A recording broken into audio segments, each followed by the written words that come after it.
Hello friends, welcome back to the series of programming language. ಇವತ್ತು ನಾವು switch case in C ಅಂದ್ರೆ switch case ಬಗ್ಗೆ ನೋಡ್ತಾ ಹೋಗೋಣ.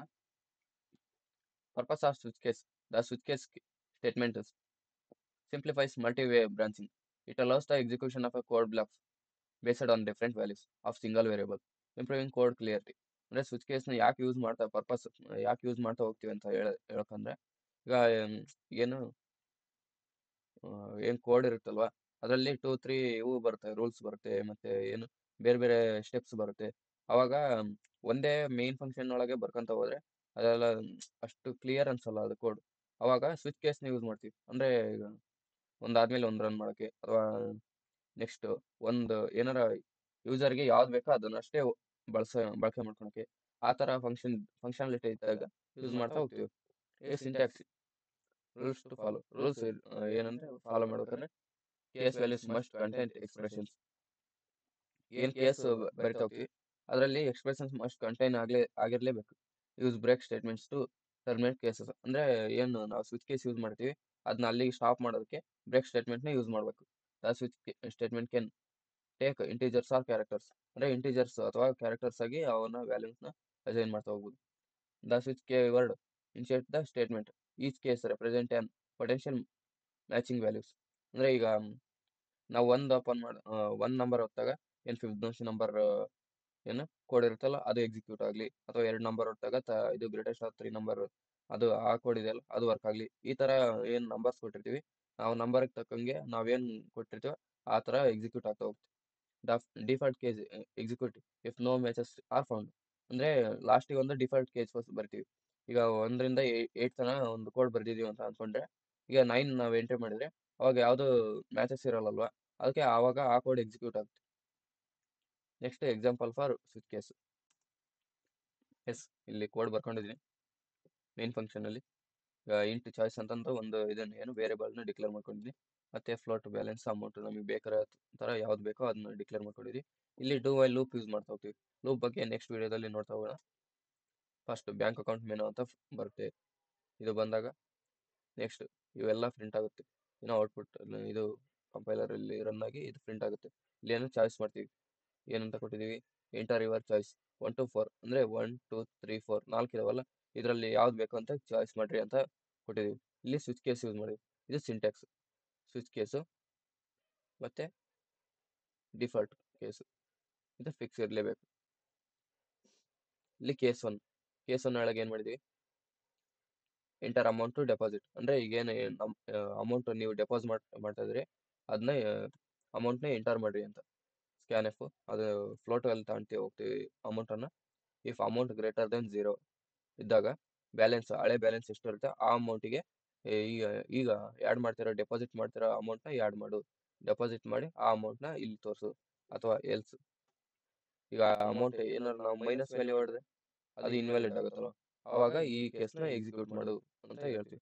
ಇಲ್ಲಿ ಬ್ರೇಕ್ ಸ್ಟೇಟ್ಮೆಂಟ್ ನೋಡಿ, ಬ್ರೇಕ್ ಸ್ಟೇಟ್ಮೆಂಟ್ ಇರಲೇಬೇಕು. ಒಂದು ಕೇಸ್ ಆದ್ಮೇಲೆ ಬ್ರೇಕ್ ಸ್ಟೇಟ್ಮೆಂಟ್ ಇರಲೇಬೇಕು. ನೆಕ್ಸ್ಟ್ ಕೇಸ್ ಏನಿದೆ, case 2 enter amount to withdraw. ಅಂದ್ರೆ ಏನ್ ನಾವು ಆಗ್ಲೇ ಡೆಪಾಸಿಟ್ ಮಾಡಿದ್ವಿ ಅದು ಅಷ್ಟು ಬ್ಯಾಂಕಲ್ಲಿ ಇರುತ್ತೆ. ಅವಾಗ ಅದರಲ್ಲಿ ನಾವು ವಿತ್ಡ್ರಾ ಆಗ್ಲೇ ಮುಂಚೆನೆ 1000 ಆ್ಯಡ್ ಮಾಡಿದ್ವಿ ಅಂದ್ರೆ ಈಗ 500 ವಿತ್ಡ್ರಾ ಮಾಡ್ತಾ ಇದೀವಿ ಅಂತ ತೋರ್ಸೋಕೆ ಒಂದು ಫಂಕ್ಷನ್ ಇದೆ, code function. If amount greater than 0 ಅಂದ್ರೆ ನಾವು ಗ್ರೇಟರ್ ದೆನ್ 0 ವಿತ್ಡ್ರಾ ಮಾಡ್ತಾ ಇದೀವಿ, ಅಥವಾ ಮತ್ತೆ ಅಂಡ್ ಎರಡು ಟ್ರೂ ಆಗಿರ್ಲೇಬೇಕು. Amount less than or equal to balance. ಅಂದ್ರೆ 1000 ಏನ್ ಡೆಪಾಸಿಟ್ ಮಾಡಿದ್ವಲ್ಲ ಅದಕ್ಕಿಂತ ಗ್ರೇಟರ್ ದೆನ್ 0 ಏನು ಲೆಸ್ ದೆನ್ ಇರಬೇಕು, 0 ಇಂದ ಗ್ರೇಟರ್ ದೆನ್ ಇರಬೇಕು. ಅವಾಗ ಈ ಫಂಕ್ಷನ್ ಇದೇನು ರನ್ ಆಗುತ್ತೆ. Next else if amount greater than balance. ಅಂದ್ರೆ ನಾವು ಎಂಟರ್ ಮಾಡಿರೋ ವ್ಯಾಲ್ಯೂ ಅಲ್ಲ, ವಿತ್ಡ್ರಾ ಮಾಡ್ಬೇಕಾಗಿರೋ ವ್ಯಾಲ್ಯೂ ಏನ್ ಬ್ಯಾಲೆನ್ಸ್ಗಿಂತ ಜಾಸ್ತಿ ಇದ್ರೆ ಇನ್ಸಫಿಷಿಯಂಟ್ ಫಂಡ್, ಅಂದ್ರೆ ಏನು ಅಷ್ಟು ಅಮೌಂಟ್ ಇಲ್ಲ ಅಂತ ಹೇಳಕ್ಕೆ. ಆಮೇಲೆ ಅದನ್ನ ಬಿಟ್ರೆ ನೆಕ್ಸ್ಟ್ ಏನಾದ್ರು ಬೇರೆ ಎಂಟರ್ ಮಾಡಿದ್ರೆ ಇನ್ವ್ಯಾಲಿಡ್ ಅಮೌಂಟ್, ಅಷ್ಟೊಂದು ಅಮೌಂಟ್ ಇಲ್ಲ ಅಂತ. ನೆಕ್ಸ್ಟ್ ಕರೆಂಟ್ ಬ್ಯಾಲೆನ್ಸ್ ಚೆಕ್ ಮಾಡೋದಕ್ಕೆ ಥರ್ಡ್ ಕೇಸ್, ಏನು ಬ್ಯಾಲೆನ್ಸ್ನ ಇಲ್ಲಿ ಎಂಟರ್ ಮಾಡಿ ಬ್ಯಾಲೆನ್ಸ್ನ ರಿಟರ್ನ್ ಮಾಡ್ತೀನಿ. ಇಲ್ಲಿ ಬ್ರೇಕ್ ಸ್ಟೇಟ್ಮೆಂಟ್ ನೋಡಿ, ಒಂದು ಕೇಸ್ ಆದ್ಮೇಲೆ ಬ್ರೇಕ್ ಸ್ಟೇಟ್ಮೆಂಟ್ ಇರಲೇಬೇಕು, ಅದು ಮೈನ್. ಮತ್ತೆ ಕೇಸ್ 4 ಏನು ಪ್ರಿಂಟ್ ಎಫ್ ಎಕ್ಸಿಟ್, ಅಂದ್ರೆ ಬ್ರೇಕ್ ಆಗಿ ಅಲ್ಲಿಂದ ಎಕ್ಸಿಟ್ ಆಗುತ್ತೆ, ಏನು ಲೂಪ್ ಇಂದ ಎಕ್ಸಿಟ್ ಆಗುತ್ತೆ. Next default case invalid choice ಅಥವಾ 1 2 3 4 ಬಿಟ್ಟು ನಾವು ಬೇರೆ ಏನಾರು ಎಂಟ್ರಿ ಮಾಡಿದ್ರೆ ಅವಾಗ ಇನ್ವ್ಯಾಲಿಡ್ ಚಾಯ್ಸ್ ಅಂತ ಬರುತ್ತೆ. ನಾವು ಡೂ ವೈಲ್ ಯೂಸ್ ಮಾಡಿದ್ರಿಂದ ಚಾಯ್ಸ್ ನಾಟ್ ಈಕ್ವಲ್ ಟು 4 ಅಂದ್ರೆ 4ಗಿನ ಒಳಗಡೆ ಇರ್ಬೇಕಂತ. ಇದನ್ನ ರನ್ ಮಾಡೋಣ.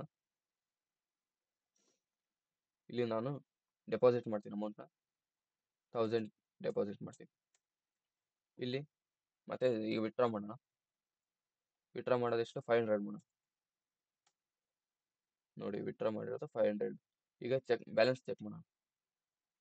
ನೋಡಿ ಬ್ಯಾಲೆನ್ಸ್ ಚೆಕ್ ಮಾಡಿದ್ರೆ ಕರೆಂಟ್ ಬ್ಯಾಲೆನ್ಸ್ 500. ಈಗ ಲೂಪಿಂದ ಎಕ್ಸಿಟ್ ಆಗೋಣ. 4 ಕೊಟ್ಟರೆ ಲೂಪಿಂದ ಎಕ್ಸಿಟ್ ಆಯ್ತು. ಆಯ್ತು, ಈಗ ಎಂಟರ್ ಕೀ ಹೊಡೆದ್ರೆ ಕ್ಲೋಸ್ ಆಗುತ್ತೆ. ನೋಡಿರಲ್ಲ, ಈ ಥರ ಸ್ವಿಚ್ ಕೇಸ್ ಯೂಸ್ ಆಗ್ತಾ ಹೋಗುತ್ತೆ. ಈಗ ಅಡ್ವಾಂಟೇಜಸ್ ಆ್ಯಂಡ್ ಡಿಸ್ಅಡ್ವಾಂಟೇಜಸ್. ಅಡ್ವಾಂಟೇಜಸ್ ನೋಡೋದಾದ್ರೆ ಇಂಪ್ರೂವ್ ಕೋಡ್ ರೀಡಬಿಲಿಟಿ. ಅಂದರೆ ನಾವೇನು ಕೋಡ್ ಬರೆದಿರ್ತೀವಿ ಅದು ನೋಡೋದಕ್ಕೂ ಚೆನ್ನಾಗಿ ಕಾಣಿಸುತ್ತೆ, ಮತ್ತು ಓದೋದಕ್ಕೂ ಚೆನ್ನಾಗಿರುತ್ತೆ, ಚೆನ್ನಾಗಿ ಕಾಣಿಸುತ್ತೆ. ಮತ್ತು more efficient than multiple if else if. ಅಂದರೆ ಏನು if else if ladder use ಮಾಡ್ಕೊಂಡು ಮಾಡ್ಬೋದು. ಅದನ್ನ ಮಾಡಕ್ಕೆ ಬರಲ್ಲ ಅಂತಲ್ಲ, ಮಾಡ್ಬೋದು, ಆದರೆ ಅಷ್ಟೊಂದು ಏನು ಚೆನ್ನಾಗಿ ಅನ್ಸಲ್ಲ. ಅದನ್ನ ಬಿಟ್ಟರೆ ಸ್ವಿಚ್ ಕೇಸ್ ಯೂಸ್ ಮಾಡಿದ್ರೆ ಒಂದೇನೋ ಸ್ಪೆಸಿಫಿಕ್ ಆಗಿ ಈ ಥರ ಸ್ಟೆಪ್ ಬೈ ಸ್ಟೆಪ್ ಮಾಡಿರೋ ಥರ ಅನಿಸುತ್ತೆ. ಮತ್ತು ಈಸಿಯರ್ ಟು ಮೇಂಟೈನ್. ಅಂದರೆ ಈಗೇನು ಕೇಸ್ ನಾವು ಮೇಂಟೈನ್ ಮಾಡ್ತಾ ಹೋಗ್ತೀವಿ ಅದು ಈಸಿ ಆಗಿರುತ್ತೆ. ಲಿಮಿಟೆಡ್ ಟು ಈ disadvantages. Limited to integral types. ಅಂದರೆ ಈಗೇನು ನಾವು ಕೋಡ್ ಬರೆದಿರ್ತೀವಿ ಅದು ಲಿಮಿಟೆಡ್ ಆಗಿರುತ್ತೆ. ಅದು ಎಕ್ಸ್ಟೆಂಡ್ ಮಾಡೋಕ್ಕೆ ಬರೋಕ್ಕಂದ್ರೆ ಮತ್ತೆ ಡಿಫಿಕಲ್ಟ್ ಆಗ್ತಾ ಹೋಗುತ್ತೆ. ಲ್ಯಾಕ್ಸ್ ಫ್ಲೆಕ್ಸಿಬಿಲಿಟಿ ಇನ್ ಕಾಂಪ್ಲೆಕ್ಸ್ ಕಂಡೀಷನ್ಸ್. ಅಂದರೆ ನಾವೇನು ಕೋಡ್ ಬರೆದಿರ್ತೀಲ್ವ ಅದರಲ್ಲಿ ನಾವೇನಾದ್ರು ವೇರಿಯೇಷನ್ಸ್ ಮಾಡ್ಬೇಕಂದ್ರೆ ಅದು ಒಂಚೂರು ಫ್ಲೆಕ್ಸಿಬಲ್ ಆಗಿರೋದಿಲ್ಲ. ಅದೇನು ಡಿಫಿಕಲ್ಟಿ ಲೆವೆಲ್ ಆಗ್ತಾ ಹೋಗುತ್ತೆ. ಮತ್ತೆ